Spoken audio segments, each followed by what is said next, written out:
પ્રભુ કહે યુદ્ધ તો કરવું છે, પણ કયા પ્રકારનું કરવું છે? કામદેવ કે એમાં પણ ઓપ્શન હોય છે. ભગવાન કે હું દરેક મારી વસ્તુમાં ઓપ્શન્સ આપું છું. કયા પ્રકારનું યુદ્ધ કરવું છે? બોલે કયા કયા પ્રકારના યુદ્ધ હોય? તો ભગવાન કે એક હોય છે કિલ્લાનું યુદ્ધ અને એક હોય છે મેદાનનું યુદ્ધ. કેટલા પ્રકારના યુદ્ધ ગયા? કયા કયા? એક કિલ્લાનું યુદ્ધ અને બીજું મેદાનનું યુદ્ધ. બતાવો આમાંથી કયા પ્રકારનું યુદ્ધ કરવું છે? કામદેવ કે પ્રભુ કિલ્લાનું યુદ્ધ કોને કહેવાય અને મેદાનનું યુદ્ધ કોને કહેવાય? ભગવાન કે જો કિલ્લાના યુદ્ધમાં હું અંધારા ઓરડાની અંદર પદ્માસન લગાવીને ધ્યાનમાં બેસીશ અને એ વખતે તું આવ અને જો મને વિચલિત કર્યો તો કામદેવ તું જીત્યો અને વિચલિત ન કર્યો તો હું જીત્યો. અચ્છા, તો મેદાનના યુદ્ધમાં શું હોય? ભગવાન કે જો કિલ્લાના યુદ્ધમાં તો હું એકલો અંધારા ઓરડામાં ધ્યાન લગાવીને બેસીશ અને તારે મને વિચલિત કરવાનો, પણ મેદાનના યુદ્ધમાં હું એકલો પુરુષ હજારો ગોપીઓ સાથે નૃત્ય કરતો હોઈશ, ગાતો હોઈશ, નાચતો હોઈશ અને એ વખતે તું આવ, જો મને વિચલિત કર્યો તો તું જીત્યો, વિચલિત ન કર્યો તો હું જીત્યો. કામદેવને લાગ્યું આ તો જરા પહોંચેલા લાગે છે, અને જો કિલ્લાનું યુદ્ધ કરીશ અને પદ્માસન લગાવીને બેસશે તો વિચલિત થશે નહીં. તો કહે પ્રભુ મારે આપની સાથે મેદાનનું યુદ્ધ કરવું છે કે જ્યારે એકલા પ્રભુ હજારો ગોપીઓની સાથે નૃત્ય કરતા હશે તો એમને વિચલિત કરતા કેટલી વાર લાગશે. અને કહ્યું પ્રભુ મારે મેદાનનું યુદ્ધ કરવું છે. તો ભગવાને કહ્યું શરદ પૂર્ણિમાની રાત્રિ આવશે. અને જ્યારે શરદ પૂર્ણિમાની રાત્રિ આવી અને કામદેવ પોતાના ધનુષ ઉપર બાણ લગાવીને તૈયાર બેઠા છે કે ક્યારે ભગવાન આવે અને હું એમને વિચલિત કરી દઉં. અને કહેવાય રાસના સમયમાં જેવી રીતે હજારો તારાઓની વચ્ચે ચંદ્રમાં પ્રગટે, એવી રીતે હજારો ગોપીઓની વચ્ચે જ્યારે કૃષ્ણ ચંદ્ર પ્રગટ્યા તો એ વખતે પ્રભુની શોભા એટલી અદ્ભુત હતી કે આવ્યો હતો કામદેવ લડવા, પણ પ્રભુનું સૌંદર્ય જોઈને કામદેવ પણ મૂર્છિત થઈને ઢળી પડ્યો. અને જે લીલામાં કામદેવની હાર થઈ એ લીલાને કહેવાય રાસ લીલા. અને જુઓ, જ્યાં કામનો ક્ષય છે એને કહેવાય રાસ. અને એટલે તો સુખદેવજી જેવા યોગી આ લીલાનું વર્ણન કરે છે. અને જેણે કામદેવને બાળી નાખ્યો એ શિવજી પણ રાસલીલાના દર્શન કરવા માટે આવ્યા. અને પ્રભુનું પણ નામ એટલે પડ્યું મદન મોહન. શું નામ પડ્યું?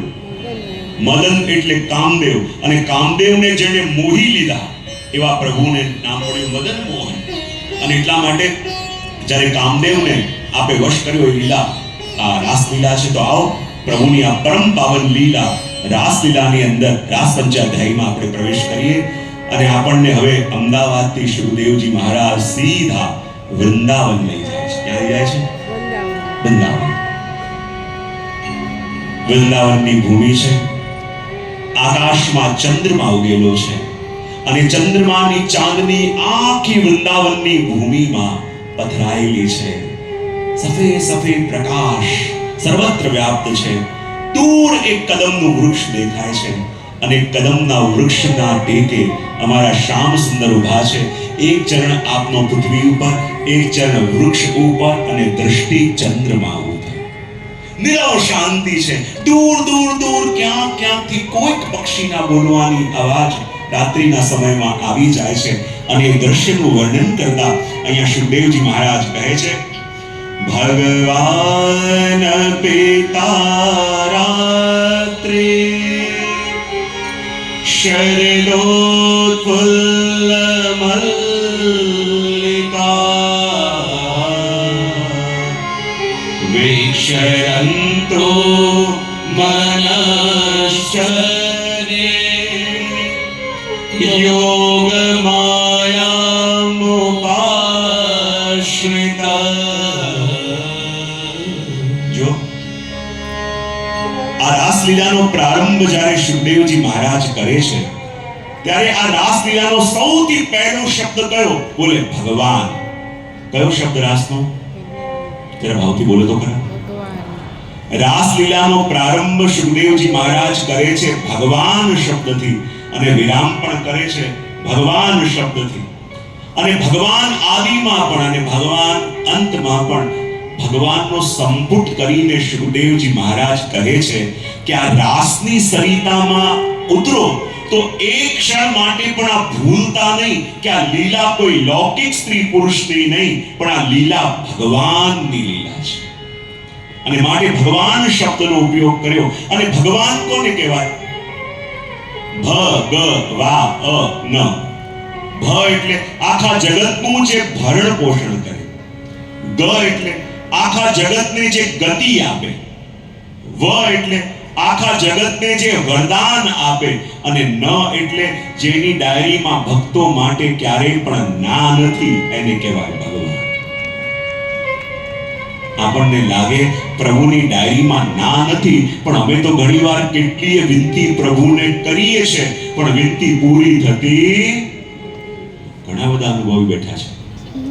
અમે તો પ્રભુને ઘણા ક્વેશ્ચન કરીએ છીએ, પણ એના આન્સર મળતા નથી. તો હું કાયમ મારા પ્રવચનોમાં એક વસ્તુ કહેતો હોઉં કે આપણે પ્રભુને કોઈ પણ પ્રશ્ન પૂછીએ, આપણે પ્રભુને કોઈ પણ ક્વેશ્ચન કરીએ, પ્રભુ પાસે આપણને આપવા માટે માત્ર 3 આન્સર છે. કેટલા? જરા ભાવથી બોલો તો ખરા. તમે કોઈ પણ ક્વેશ્ચન પ્રભુને કરો, કંઈ પણ પ્રભુને પૂછો, આપણને આપવા માટે પ્રભુની ડાયરીમાં ખાલી 3 આન્સર છે. બોલે કયા? સૌથી પહેલો આન્સર છે યસ. કયો આન્સર છે? કંઈ પણ માંગ્યું અને તરત મળી ગયું તો ખબર પડી જાય કે કયો આન્સર છે? યસ. બીજો આન્સર વેટ. બીજો આન્સર શું છે? રાહ જુઓ. અને ત્રીજો આન્સર શું છે? I have better plan for you. ત્રીજો આન્સર શું છે? મારી પાસે તારા માટે કંઈક ઉત્તમ પ્લાન છે. જો આ આન્સરમાં ક્યાંય નો આવ્યું, આકે ના તો પાડો. આન્સરમાં ક્યાંય નો નથી આવ્યું. જ્યારે પ્રભુ આપણને ઉત્તર આપે તો આ 3 માંથી કોઈ એક રીતે ઉત્તર આપે, અને આ 3 ઉત્તરમાં ક્યાંય નો નથી. આપણે કંઈક માંગ્યું અને તરત મળી ગયું તો આપણને સમજાઈ જાય આ પ્રભુનો પહેલો આન્સર કયો? યસ. અને કોઈ વસ્તુ માટે આપણે પ્રયત્ન કરીએ છીએ અને વસ્તુ ડિલે થયા કરે, વારે લેટ થાય, તો એમાં પણ ભગવાનની ના નથી. એમાં ભગવાનનો બીજો આન્સર છે કયો? વેટ. રાહ જુઓ. મેં તમારા માટે કંઈક ઉત્તમ વિચાર્યું, રાહ જુઓ. અને જ્યારે યોગ્ય સમય આવશે ત્યારે એ વસ્તુ તમને મળ્યા વિના રહેશે નહીં. અને ત્રીજો આન્સર કયો? આપણે ઘણીવાર પ્રયત્ન કરતા હોઈએ અને જે વિચારીને કરીએ અને સાવ ઊંધું પડે, જે વિચાર્યું હોય એના કરતા ઊંધું પરિણામ આવે, તો એમાં પણ ભગવાનની ના નથી. એમાં પ્રભુનો ત્રીજો આન્સર છે કયો? I have better plan for you.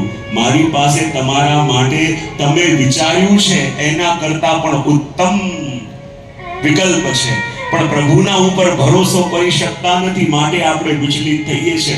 માટે આ ભગવાન છે. ભગવાન કોને કહેવાય? જેની પાસે ધન હોય એને શું કહેવાય? આવતી બોલો તો ખરા.